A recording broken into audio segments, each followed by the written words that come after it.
ഇന്ന് പിഴല ബ്രിഡ്ജിലൂടെയാണ് കേട്ടോ പോയിക്കൊണ്ടിരിക്കുന്നത്. കഴിഞ്ഞ ദിവസം ഞങ്ങളിവിടെ വന്നപ്പോൾ ഒരുപാട് സന്ധ്യ ആയതുകൊണ്ട് നമുക്ക് താഴത്തേക്കൊന്നും ഇറങ്ങാൻ പറ്റിയില്ല. അപ്പോൾ ഇന്ന് കുറച്ച് നേരത്തെ അങ്ങോട്ട് ഇറങ്ങി കേട്ടോ. ഇതിൻ്റെ താഴത്തേക്ക് ഒന്ന് ഇറങ്ങി എന്തൊക്കെയാണെന്നൊന്ന് കാണണമല്ലോ. അപ്പോൾ അതിനായിട്ടാണ് നമ്മൾ പോയിക്കൊണ്ടിരിക്കുന്നത് കേട്ടോ. അപ്പോൾ ഇതിങ്ങനെ പോയി കുറച്ച് കഴിയുമ്പോൾ രണ്ട് സൈഡിലേക്കും വഴികളൊക്കെയാണ് കേട്ടോ, അങ്ങോട്ടും ഇങ്ങോട്ടും പോകാനൊക്കെ ആയിട്ട്. അപ്പോൾ ഇതിൻ്റെ രണ്ട് സൈഡിലും ഇറങ്ങാൻ പറ്റും. രണ്ട് സൈഡിലും ഓരോ കഫേയും അതും ഇതൊക്കെ അങ്ങനെയുള്ള സംഭവങ്ങളുണ്ട്. ഞങ്ങളെന്തായാലും ഒരു സൈഡിലേക്ക് ഇറങ്ങി നോക്കാം, മറ്റു സൈഡിൽ പിന്നെ വന്ന് ഇറങ്ങാം എന്ന് വിചാരിച്ചു. എന്തായാലും കുറച്ചങ്ങോട്ട് പോയി കഴിഞ്ഞപ്പോൾ അവിടെ വണ്ടികളൊക്കെ ഇങ്ങനെ വച്ചിട്ടുണ്ട് കേട്ടോ. അപ്പോൾ നമ്മളും നമ്മുടെ വണ്ടി അവിടെ കൊണ്ടുവന്ന് വച്ചു. എന്നിട്ട് പിന്നെ നടക്കണം. അപ്പം നടന്ന് ഭംഗി കാണാമെന്ന് വിചാരിച്ച് ഞങ്ങൾ വണ്ടി പാർക്ക് ചെയ്തു.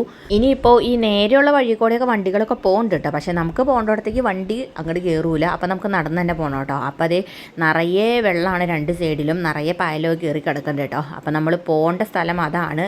നമുക്ക് ഇതിൽ കൂടെ അങ്ങോട്ട് പോകാം. അപ്പോൾ ഇതൊരു സേവിയർ ഫാമാണ് കേട്ടോ. ഒരു സേവിയർ എന്ന് പറഞ്ഞ ഒരാളുടെ ഒരു പ്രോപ്പർട്ടിയാണ് ഇത് മൊത്തം. നമുക്കിപ്പോൾ ഒരു ചെറിയ ടിക്കറ്റൊക്കെ ഉണ്ട് കേട്ടോ അങ്ങോട്ട് കടക്കാനായിട്ട്. അതൊക്കെ എടുത്തിട്ടാണ് നമ്മളങ്ങോട്ട് കടക്കുന്നത്. ഏതായാലും നമ്മളങ്ങോട്ട് കടന്നിട്ടുണ്ട് കേട്ടോ. അപ്പോൾ നല്ല ഭംഗിയായിട്ട് രണ്ട് സൈഡും കാണാനായിട്ട് രണ്ട് പേര് അവിടെ നിന്ന് ഫോട്ടോസൊക്കെ എടുക്കുന്നുണ്ട് കേട്ടോ.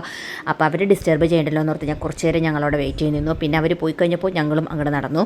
എന്തായാലും നല്ല നെൽപ്പാടങ്ങളാണ് കേട്ടോ ഇത്. പക്ഷേ ഈ നെൽപ്പാടം നമ്മുടെ നാട്ടിലുള്ള നെൽപ്പാടം പോലെ അല്ല കേട്ടോ. ഇതെന്തോ നല്ല ഹൈറ്റൊക്കെ ഉണ്ട്, നല്ല ഹൈറ്റ് ഉണ്ട്. നമ്മുടെ ഇവിടത്തേനൊന്നും ഇത്ര ഹൈറ്റ് ഇല്ല കേട്ടോ. ഞാൻ നോക്കി, നല്ല ഹൈറ്റ് ഉണ്ട്. പിന്നെ നെൽക്കതിരൊക്കെ ഉണ്ടായി നിൽക്കുന്നുണ്ട് കേട്ടോ.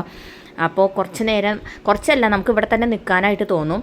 നല്ല കാറ്റുണ്ട്. അപ്പോൾ ഇവിടെ തന്നെ കുറേ നേരം ഇങ്ങനെ നിൽക്കാനൊക്കെയുള്ളൊരു, നമുക്ക് ഇവിടെ നിന്ന് അങ്ങോട്ട് നീങ്ങാനായിട്ട് തോന്നൂല എന്ന് പറയാം കേട്ടോ. അപ്പോൾ അവരങ്ങോട്ട് പോയതുകൊണ്ട് ഞാനും പയ്യെ അവരുടെ പുറകെ പോവാൻ കേട്ടോ. അപ്പോൾ സെൻറ്ററിലൊരു പാലമൊക്കെ ഉണ്ടാക്കിയിട്ടുണ്ട് കേട്ടോ. അപ്പോൾ അതിൻ്റെ മുകളിൽ കയറി നിൽക്കാനായിട്ട് നല്ല രസമുണ്ട്. താഴത്തേക്ക് നോക്കുമ്പോൾ നല്ല വ്യൂ ഒക്കെ ഉണ്ട്. അങ്ങനെ കുറച്ച് നേരം ഞങ്ങൾ അതിൻ്റെ മുകളിൽ ഇങ്ങനെ നിന്നു. പിന്നെ ഓരോരുത്തരായിട്ട് ഇങ്ങനെ വന്നുകൊണ്ടിരിക്കുകയാണ് കേട്ടോ. പിന്നെ ഞങ്ങൾ വന്നത് കുറച്ച് നേരത്തെ ആയതുകൊണ്ട് ആളുകളൊക്കെ വന്നുള്ളൂ. കാരണം നല്ല വെയിലുണ്ടെങ്കിലും നമുക്ക് അത്ര ചൂടില്ല കേട്ടോ, നല്ല കാറ്റാണ് കേട്ടോ. അപ്പോൾ ഈ താഴത്ത് പെഡൽ ബോട്ടിങ്ങും അങ്ങനെയുള്ള സംഭവങ്ങളൊക്കെ താഴത്ത് നടക്കുന്നുണ്ട് കേട്ടോ. അപ്പോൾ ഇതിങ്ങനെ കണ്ടുകൊണ്ട് നിൽക്കാൻ നല്ല രസമുണ്ട് കേട്ടോ. ഞങ്ങൾ കുറച്ച് നേരം അവിടെ അങ്ങനെ നിന്നുകൊണ്ട് പിന്നെ അങ്ങോട്ട് നടക്കാമെന്ന് വിചാരിച്ചു കേട്ടോ. അപ്പോൾ വീണ്ടും വേറൊരു പാലം കൂടിയുണ്ട് കേട്ടോ. അപ്പോൾ രണ്ട് പാലം കടന്നിട്ടാണ് നമ്മളിവിടെ എത്തണത് കേട്ടോ. അങ്ങനെ നടന്ന് ഏകദേശം അതിൻ്റെ അറ്റത്തായിട്ടുണ്ട് കേട്ടോ. അപ്പോൾ അവിടെ വന്നപ്പോഴാണ് ഇവിടെ വേറൊരു സെറ്റപ്പാണെന്ന് പറയാം കേട്ടോ. അവിടെ ഇരിക്കാനുള്ള കുറച്ച് സ്പേസൊക്കെ ഉണ്ട്. പിന്നെ കുട്ടികൾക്ക് കളിക്കാനായിട്ട് ഈ തുള്ളി കളിക്കാനൊക്കെ ആയിട്ട് അങ്ങനെയുള്ളൊരു സെറ്റപ്പ് ഉണ്ട്. പിന്നെ ഊഞ്ഞാൽ കെട്ടിയിട്ടുണ്ട്. പിന്നെ ഒരു കഫേ ഉണ്ട്. അവിടുത്തെ ഫുഡ് എന്താണെന്ന് ഞാൻ പോയി നോക്കിയിട്ടില്ല കേട്ടോ. ഞങ്ങൾ ഇവിടുന്ന് കണ്ടുകൊണ്ടും ഇനി കുറച്ച് കഴിഞ്ഞാൽ ഒന്ന് ടെസ്റ്റ് ചെയ്യാൻ പോകണം. അങ്ങനെ ഈ തുള്ളണത് കണ്ടുകൊണ്ടും ഞങ്ങൾ സൈഡിലേക്ക് നോക്കിയപ്പോൾ ചെറിയൊരു ബോട്ടൊക്കെ വെള്ളത്തിൽ കൂടെയൊക്കെ പോകണ്ട കേട്ടോ.